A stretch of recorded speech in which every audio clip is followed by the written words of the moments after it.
I'm no hero, just a yordle with a hammer.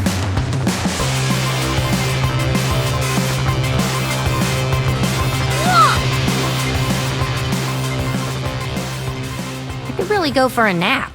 Poppy, mali jordal iz Demasije koji nosi čekić Orlona u potrazi za heroja koji je dovoljno dostojan korištenja istog. Sad, šta to razlikuje Poppy od ostalih špilova koji su njenim bojama, kao što su Set i Fiolar? Poppy ima XP mehaniku koja vas dodatno nagrađuje dok držimo bojno polje. Možete potrošiti 3 XP i iskoristiti legendu da izvučete kartu. Efektivno želite da stalno držite oba polja i sa nekim od hunt unita da dođete do 3 XP cilja svakog poteza. U praksi i trenutnoj meti previše je spora, pogotovo što trenutno ljubičasta i crvena boja dominiraju. Crvena boja samo snajpa unite, a ljubičasta uzme i prebaci unite gde oni hoće da budu. Da li ona može da se nosi sa trenutnom metom? To možemo zajedno provjeriti kroz njene boje i šta one nude. Krenimo od naranđaste. Body Domain daje jedan od najboljih trikova za borbu. Imamo pristup Punch First, Challenge i unitima sa ambushom kao što su Nidalee. U ovo spada i njena posebna karta Keeper's Verdict. Akcijska brzina za 2 energije i 2 power costa, vraća unite na battlefieldu ili na početak ili kraj špila. Vlasnik karte bira gde. Iako deluje mnogo skupo sa 2 power costa, to sprečava da bude counterovana od strane makar Defy-a, najčešće counter spela u igri. Naranđasta nam također daje protekciju u vidu karata kao što su Repulse, Unyielding Spirit i Sabotage. Sabotage